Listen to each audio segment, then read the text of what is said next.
Bonjour. Oui, vous l'avez vu, pronostic de Takeover NXT XXX ou 30 j'ai foiré mon intro. Bref, vous l'avez vu au titre, ça ne sera que pour Takeover 30 NXT. Je me foire toujours, euh, tout simplement parce que SummerSlam ça va se fait la semaine prochaine. Normalement, je vais quand même regarder pour être sûr. Ah bah non, ça se fait. Du coup, voilà. Ça sera Takeover 30 et SummerSlam. Vous êtes prêts? Générique.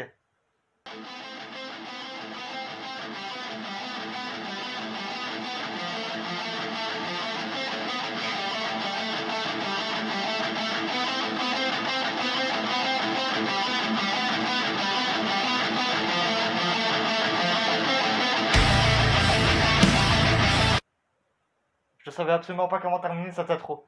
Bref. Du coup, comme d'habitude, premier match que je cite, sauf précision évidemment, c'est l'opener. Dernier match que je cite est selon moi le main event. Du coup, on commence par le pré-show de NXT TakeOver 30. Si vous voulez avoir SummerSlam, ce timer là, qui sera peut-être en description en fait, je ne sais pas. Bref, premier match du pré-show de NXT TakeOver 30, Breezango, donc Fandango et Tyler Breeze, contre Oni Lorcan et Danny Burch, contre les Legado del Fantasma, Raul Mendoza et Joaquin Wild. C'est un match triple threat. C'est un match triple menace par équipe et les gagnants ont droit à un match de championnat pour le titre par équipe de NXT, qui est actuellement détenu par de Imperium, donc c'est... Je sais plus, à l'écran c'est apparu. Voilà. Du coup, là concrètement, je vois plus personnellement les Legado del Fantasma gagner. Oui, j'ai un autre écran ici que vous ne voyez pas, où il y a les matchs et tout. Du coup, voilà. Du coup, je vois plus Raúl Mendoza et Joaquin Wild gagner parce qu'ils sont en plein push. Donc, et en plus, leur boss est actuellement le champion par intérim de NXT des points moyens. Voilà, du coup, je vois plus eux gagner que Oni Lorcan et Danny Burch ou Breezango. Même si j'aime beaucoup Breezango ou l'équipe que j'appelle Yves, si vous vous souvenez bien, ou V, ça dépend. Donc Lorcan et Burch. Du coup, voilà. On passe à la carte.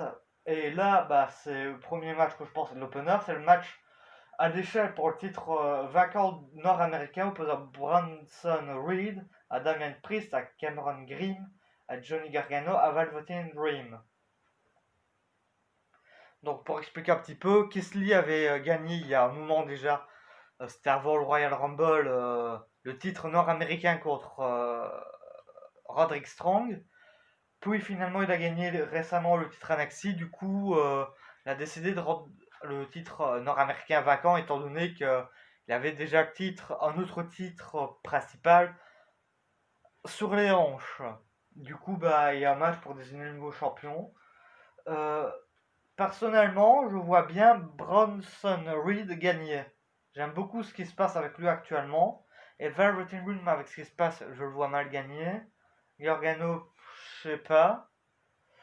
Grimm, il n'est pas vraiment en push, je trouve. Bon, ils le mettent un peu en avant, mais c'est pas non plus comme s'ils le mettaient vraiment en avant. Damien Priest, il a un petit push, mais c'est pas non plus énorme. Donc je vois plus Reed gagner à titre personnel. Match suivant. Match pour le titre féminin opposant Yoshirai, la championne Dakota Kai, accompagnée de Raquel Gonzalez. Je vois clairement Shirai conserver le titre. J'aime beaucoup Dakota Kai, mais je la vois mal gagner le titre. J'ai l'impression que c'est trop tôt pour elle en fait. Voilà, certes mis plus en avant depuis son heel turn, mais j'ai l'impression que c'est pas encore assez en fait. Du coup, je vois plus Yoshirai conserver. Match suivant, Adam Cole contre Pat McAfee. C'est un match, je suis un peu partagé. D'un côté, pour moi, c'est Adam Cole qui doit gagner, clairement. Mais de l'autre, il serait capable de faire gagner McAfee. J'allais dire pas de McAfee, mais oui, ça tient toujours. Le truc en fait, c'est que McAfee, c'est, je crois, un ancien footballeur américain, si je ne dis pas d'erreur. Selon Wikipédia, c'est un podcasteur, euh, analyseur, c'est très mal dit, de sport américain et un ancien punter de football américain. Je ne sais pas, je suppose que c'est tireur. Je ne sais pas exactement ce qu'il vaut. Alors je sais évidemment qu'il y a plein de catcheurs qui ont fait du football américain avant. Je pense à Roman Reigns, à Corbin. Je crois que The Rock en a fait aussi. Goldberg. Enfin, il y en a plein qui ont fait du football américain. Donc ça, à la limite, c'est pas trop gênant. Mais étant donné que McAfee n'a pas eu énormément de matchs réellement, j'ai vu sur son Wikipédia anglais qu'il a eu un truc à la NFL en 2009. Donc ça date. Et puis il y a eu un truc en 2020 forcément. Et la rivalité concrètement, c'est, si je ne dis pas d'erreur, c'est juste Cole qui a été invité, il y a une sorte de mini clash entre les deux, et ça donnait lieu à un match. Du coup, j'attends pas spécialement énormément du match, étant donné que je ne sais absolument pas ce que vaut McAfee dans un match. Du coup, je dirais Adam Cole vainqueur, mais c'est fort possible que ça soit McAfee qui gagne.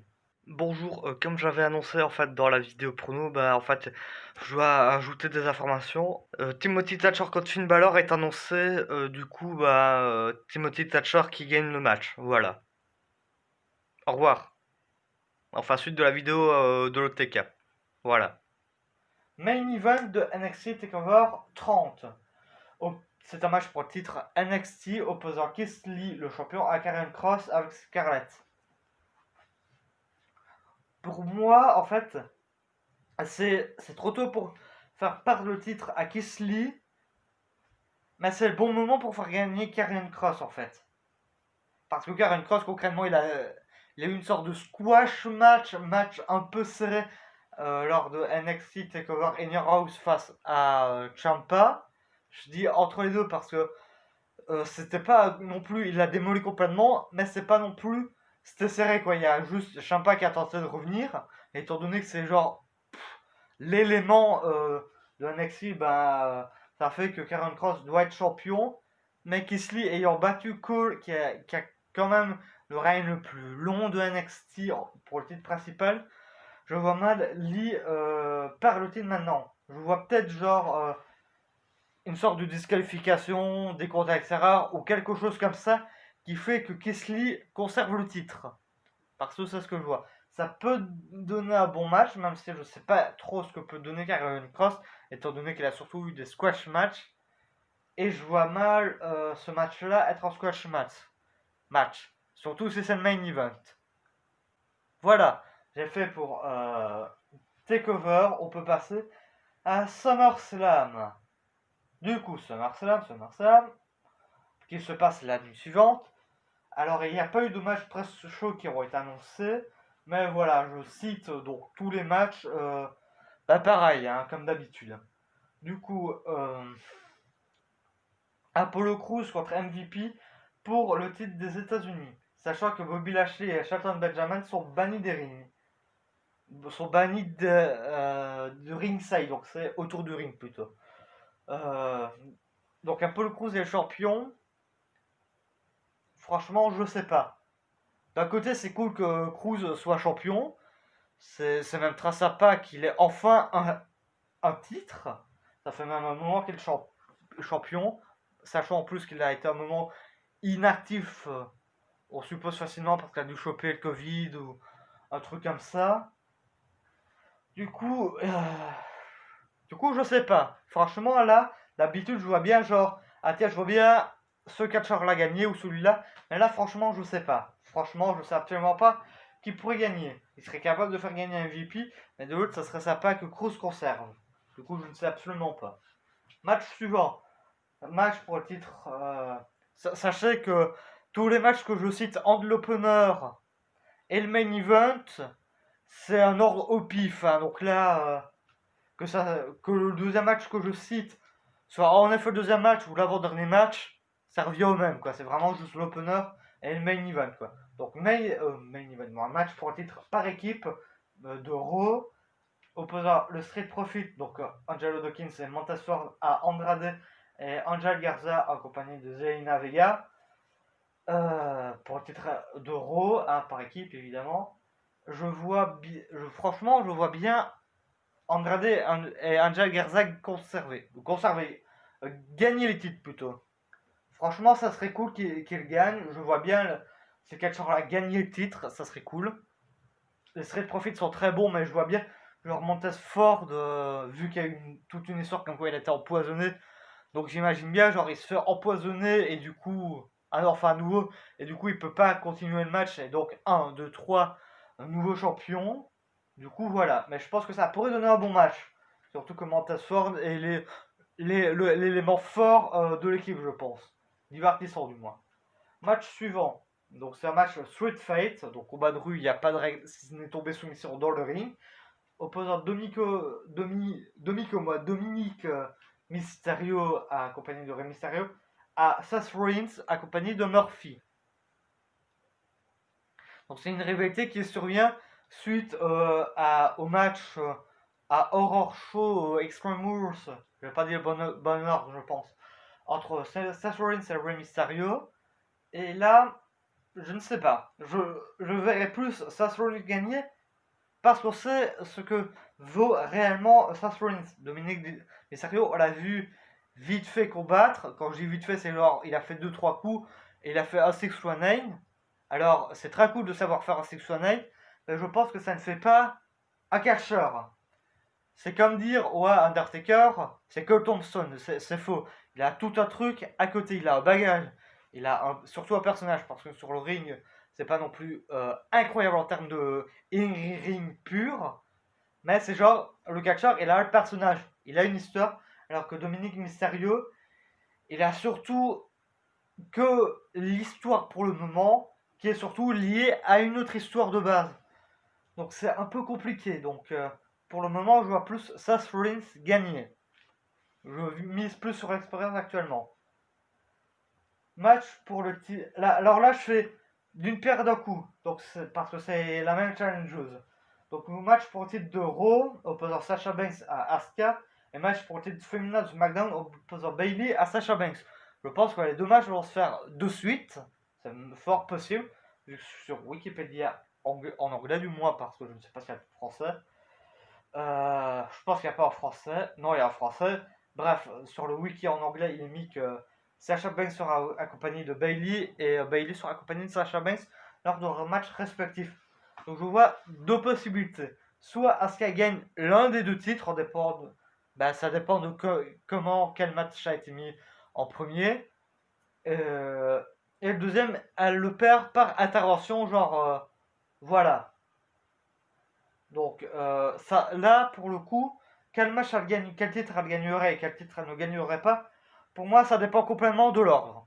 Si c'est le match par équipe si c'est le match féminin d'Euro qui est mis d'abord en jeu, je vois Asuka gagner le titre d'Euro. Si c'est le titre féminin de SmackDown qui est mis d'abord, je vois Asuka gagner ce titre-là. Tout dépend de l'ordre des matchs du coup. Et enfin, moi, il reste un autre match après. C'est Mandy Rose contre Sonia Deville, qui est un match cheveux contre cheveux. Concrètement, le gagnant rase les cheveux de son adversaire. C'est devenu sans aucune raison, je ne sais pas pourquoi, ne me demandez pas, un match sans disqualification et celle qui perd qui la WWE. Il n'y a rien dans la rivalité qui a amené à ça, donc pourquoi? Mais bon, mon pronom ne change pas par rapport à ça. Je vois clairement plus Deville perdre j'allais dire que Sonia, mais plutôt que Mandy. Elles sont en rivalité depuis un moment et enfin elles ont eu un moment rivalité. Puis il y a eu, je suppose à cause de la pandémie, un moment de vide un peu vu qu'on ne les voyait plus. Et puis la rivalité est revenue. Du coup, je vois plus Mandy Rose gagner pour le coup. Voilà. Et enfin, je pense que ça sera le main event. Tiens, d'ailleurs, j'ai oublié deux matchs, pardon. Donc, avant le main event, ce que je pense est le main event, match pour le titre universel opposant Strowman le champion à Bray Wyatt en tant que Fiend. Pour moi, je vois plus le Fiend gagner. Car c'est censé être un être surnaturel, super puissant, donc je vois plus le Fiend gagner. Du coup, voilà. Oui, ça a été rapide pour ce match-là.